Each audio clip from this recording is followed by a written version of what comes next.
Oke, assalamualaikum warahmatullahi wabarakatuh.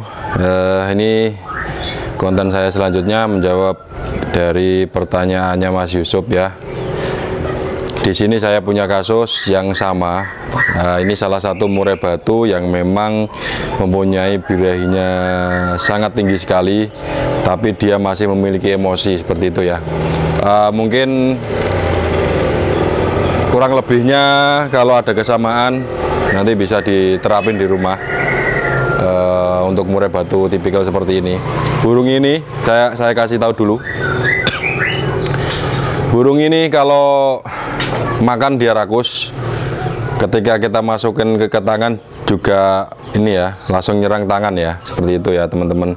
Jadi burung ini kalau pas kita lewat dia juga ngejar-ngejar kita seperti dia minta makan seperti itu ya.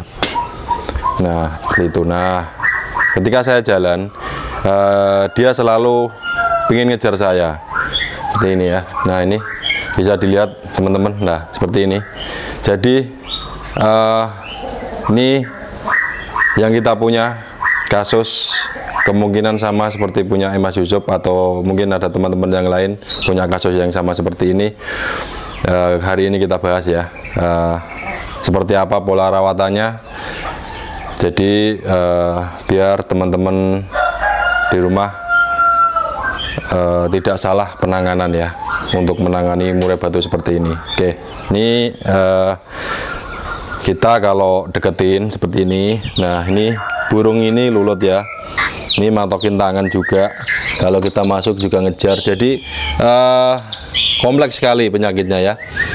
Kalau kita buka ini juga matokin tangan. Ini pasti apa?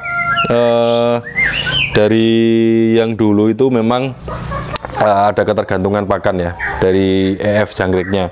Dia kebanyakan, terus kita turunin, dia jadinya seperti ini. Tapi tidak ada masalah. Kita bahas pelan-pelan hari ini. Kita share ke Mas Yusuf juga. Mungkin karakternya sama. Posisi burung ini kemarin aslinya itu sudah panjang guys, yang ekor panjangnya ya. Berhubung saya tinggal ke luar kota di Surabaya kemarin, dua-duanya lepas. Nah, gara-gara ya seperti ini tadi ya, dia kiri kanan nampar seperti itu, tanpa terkontrol oleh saya selama 3 hari, Jumat, Sabtu, Minggu, pas posisi saya berada di Surabaya. Nah, seperti itu. Ini karakter burungnya seperti ini. Jadi dia nakal, seolah-olah dia minta makan ya, seolah-olah dia minta makan. Oke, kita coba menjauh jalan. Nah, itu dia. Ketika kita jalan, burung ini pasti mumbat-mabit kayak kita mau nyerang ke kita gitu loh. Kayak minta apa? Minta ikut gitu ya. Seperti itu. Ini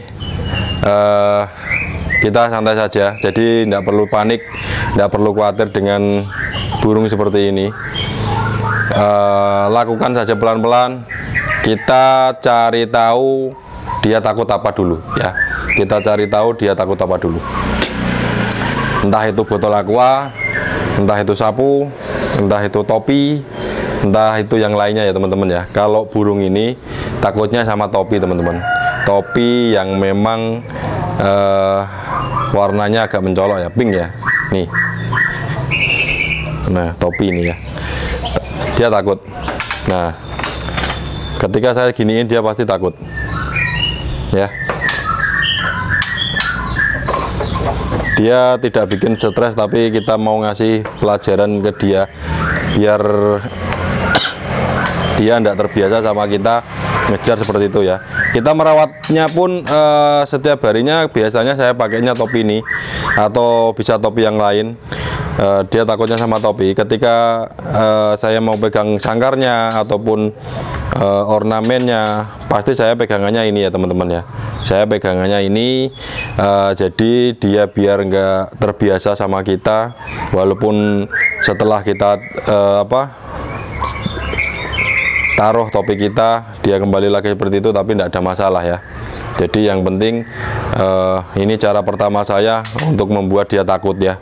Ini cara pertama saya membuat dia takut dulu, biar dia tidak terbiasa ya. Nah, tuh. Ketika saya menjauh pun, kalau saya pegang topi itu dia tidak otomatis tidak ngejar ya, karena saya pegang topi. Nah seperti itu. Kalau biasanya saya lepas itu kondisinya pasti dia akan ngejar ya. Nah ini kita buat takut dia seperti ini dulu ya teman-teman ya. Biar jinaknya itu tidak terlalu ya. Nah ini aja masih kenceng guys. Memang burungnya seperti ini, tapi insya Allah di lapangan masih mau jalan.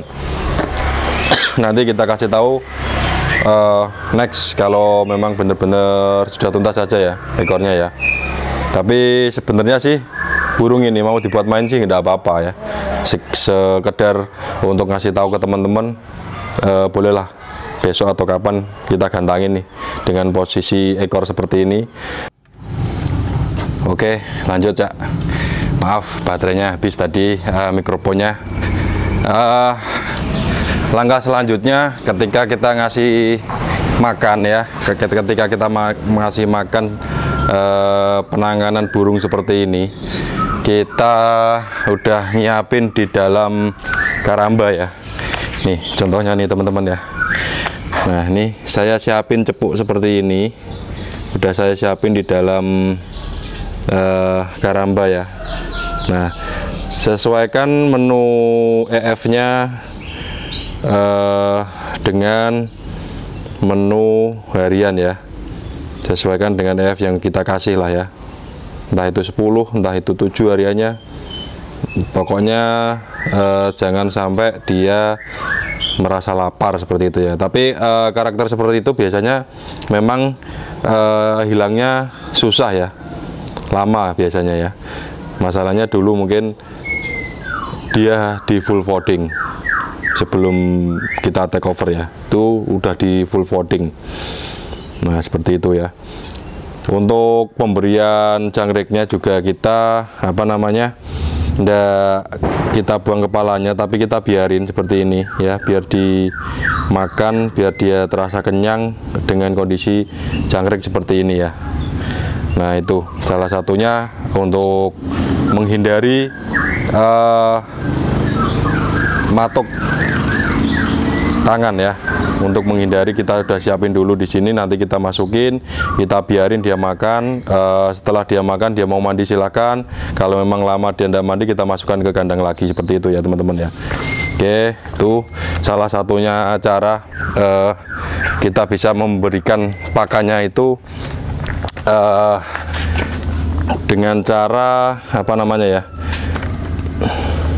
dengan cara ditaruh dulu di dalam umbaran.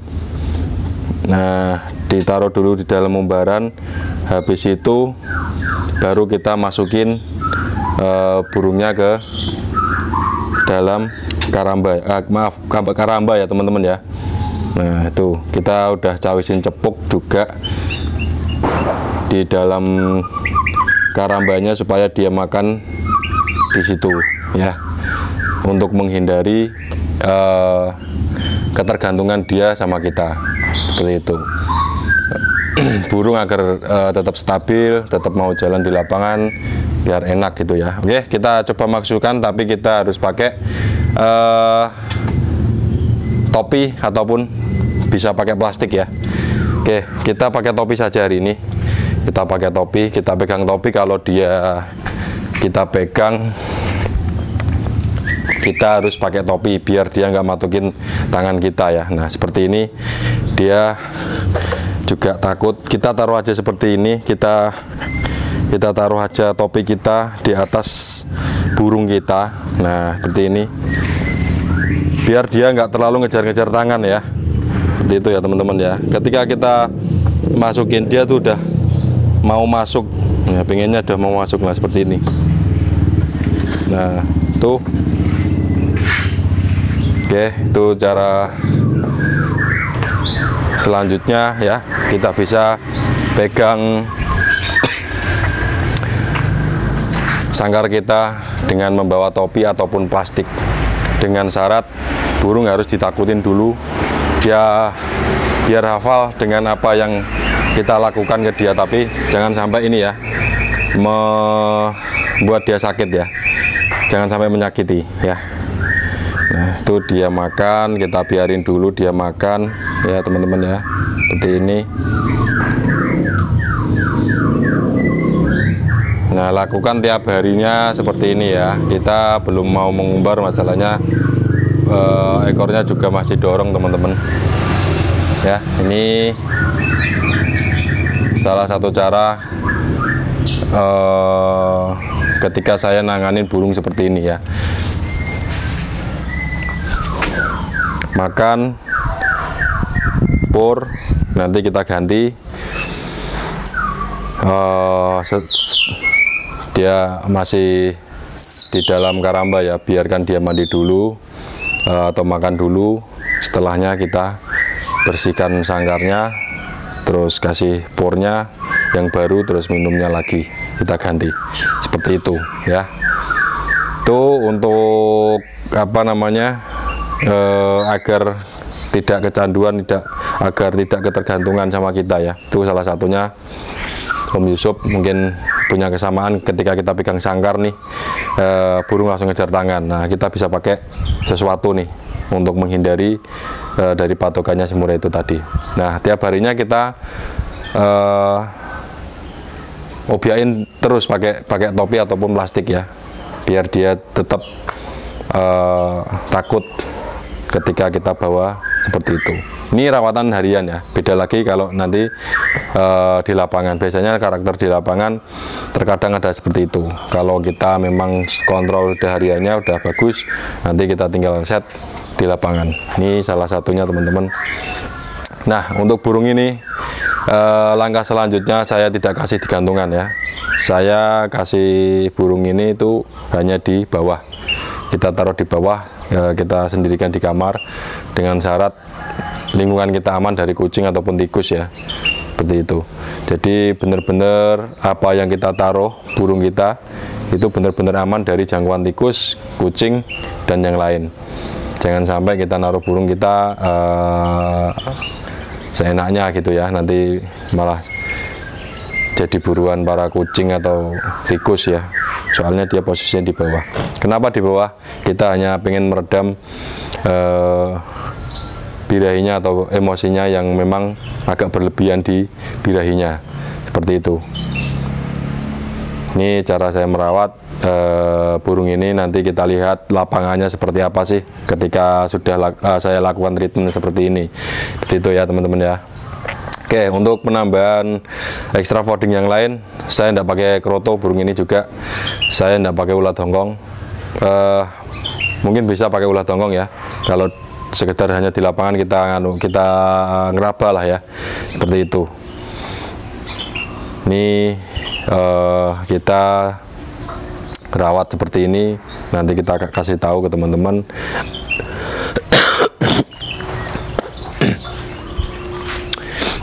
Perubahannya seperti apa ketika kita bawa ke lapangan untuk dilombakan, seperti itu. Oke, untuk masalah ini udah selesai. Untuk kumbaran kita belum pakai. Burung ini tiap malam itu saya keluarin ya, tiap malam saya keluarin. Hanya sekedar kita gantungin tapi kita biarin, seperti itu. Burung ini setiap harinya kita keluarin pas ada waktu, kita keluarin antara jam 9 sampai jam 10. Biasanya kadang kalau saya pas lagi di luar rumah ngobrol sama teman-teman, biasanya itu malah sampai jam 12 ya. Saya biarin di depan garasi dengan terpantau oleh kita, jadi burung tetap aman ya, seperti itu. Itu kondisi kita menstabilkan birahinya. Kalau nakalnya kita bisa kurangin dengan hal-hal seperti tadi ya. Nah, itu bisa lakukan embun di pagi hari juga bisa, tapi burung ini kita pakai embunnya itu di malam hari, di kisaran jam 9, antara jam 9 sampai jam 12 malam ya. Tuh. Untuk mandi setiap harinya kita rawat seperti ini. Kalau dia mau mandi, nah seperti ini ya. Kalau dia mau mandi, biarkan dia mandi. Kalau memang dia lama tidak mau mandi, kita cabut lagi, kita masukkan ke sangkar. dengan treatment seperti tadi, kita bawa plastik, botol aqua atau topi seperti itu. Baru kita taruh di teras ataupun gantungan yang lain, terus kita tinggal, jangan sampai ditungguin, nanti ntar dia menjadi lagi ya. Jadi kita gantungin, kita biarin, tapi dengan lingkungan yang memang agak sepi dari orang ya. Kita biarin aja dia ngegantung, kita angin-anginkan sampai dia kering, kita ambil lagi dan kita taruh kembali seperti itu ya. Dan burung ini pun tiap harinya nggak kerodongan guys ya. Burung ini setiap harinya nggak kerodongan, kecuali kita pas mau main baru kita kerodong ya, seperti itu. Entah itu hari hanya kita mau main, biasanya H-1 pun kita nggak kerodong dulu, tetap kita kasih makan dengan pola rawatan harian kita. Nggak ada yang aneh-aneh. Kita ngerodongnya itu cuma di hari H ya, kita ngerodongnya cuma di hari H, seperti itu teman ya. Nih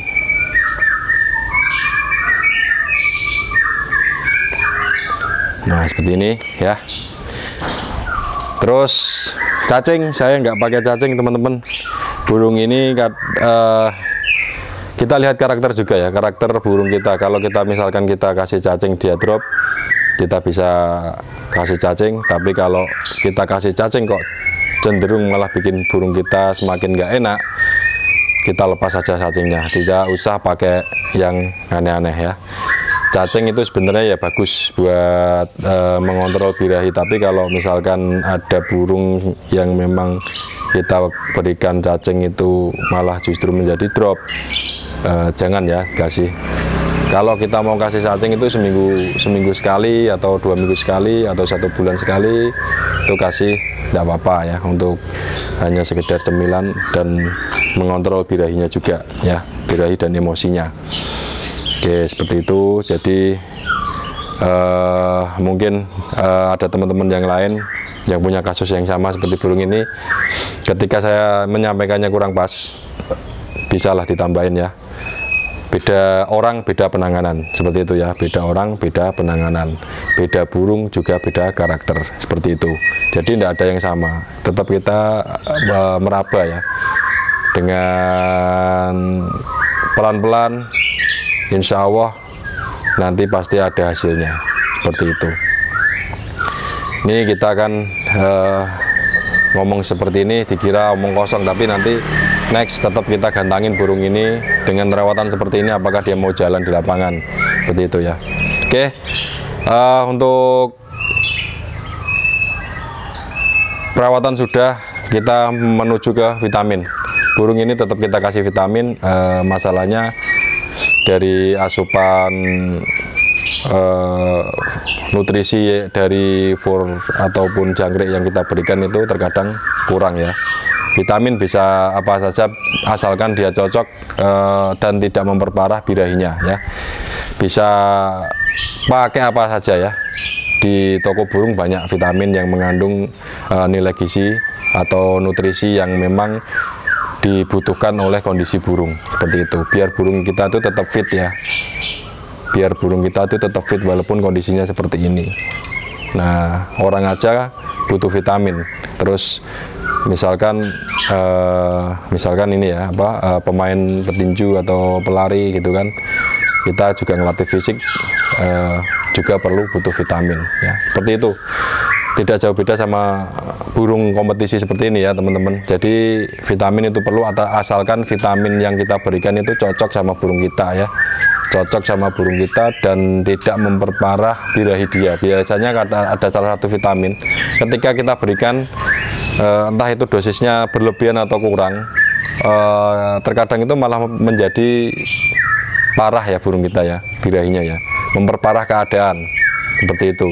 Tapi kalau kita memberikannya pas, insya Allah burung kita itu nerima ya, burung kita itu nerima. Nah, efektifnya ketika kita memberikan vitamin itu bisa dikasih pas di pagi hari setelah dia sarapan. Ketika dia masuk rumah, kita bisa kasih beberapa tetes ke minumannya entah itu dioleskan ke jangkrik, entah itu dicampurkan ke kroto. Setelah dia sarapan atau dia sudah selesai penjemurannya, bisa kita kasih sedikit vitamin. Lakukan seperti itu sampai benar-benar kondisi burung itu tetap fit ya, seperti itu. Bisa dilakukan seminggu sekali atau seminggu 2 kali ya, tergantung kebutuhan teman-teman ya. Tetap vitamin itu kita butuh, cuman vitamin kita bisa temukan di kios-kios burung. Kita bisa konsultasi dulu sama teman-teman atau mungkin yang nyediain obat, biasanya kita pasti akan dikasih tahu ya, vitamin apa yang bagus untuk si burung kita gitu ya. Oke, seperti itu. Untuk vitamin, nanti masalah vitamin kita bahas lagi. Kita nggak mau merekomendasikan vitamin A, B, C, D, nanti dikira nanti saya iklan ya.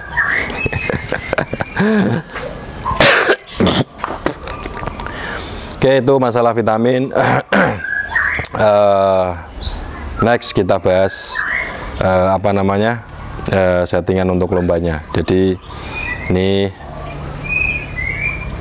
yang sudah kita bahas, semoga bermanfaat untuk Mas Yusuf dan teman-teman di rumah ketika mempunyai murai batu kasus yang sama seperti ini, mematukin dia ketergantungan pakan, dan setiap kita pegang cangkarnya itu ngejar, kita bisa pakai treatment seperti tadi ya, yang sudah saya sampaikan di awal ya. Bisa pakai plastik yang warna merah ataupun warna hitam, dengan syarat kita ini ya, kita kebioin dulu burung kita, jadi biar dia merasa takut dulu. Habis itu tiap harinya kita kalau mau pegang dan setiap kita ngerawatnya, kita bisa buat pegangan. Nah, kalau insya Allah kalau kita buat pegangan seperti itu, burung kita itu pasti akan menjadi kayak tertekan atau takut ya, seperti itu ya. Oke, ini sedikit pengalaman dan sedikit tips untuk menangani murai batu yang memang benar-benar mempunyai burungnya jinak, terus lulut, ada ngelowonya juga kalau kita deketin, terus matukin tangan juga, jadi kompleks banget. Tapi tidak ada masalah teman-teman ya, ketika kita menangani burung seperti ini, apa yang sudah saya sampaikan di awal bisa dilakukan pelan-pelan ya, bisa dilakukan pelan-pelan. Semoga nanti ada perubahan. Oke, itu tips dari saya untuk Mas Yusuf, semoga bermanfaat dan semoga burungnya tetap stabil. Kita melihat kondisi juga burung kita umur berapa, jadi biar penanganan seperti ini itu tidak memperparah keadaan ya, seperti itu. Oke, wassalamualaikum warahmatullahi wabarakatuh. Tetap semangat dan salam penikmat proses. Jangan lupa subscribe, like, komen di bawah, dan share video ini jika memang benar-benar bermanfaat untuk teman-teman di rumah. Oke, itu dia.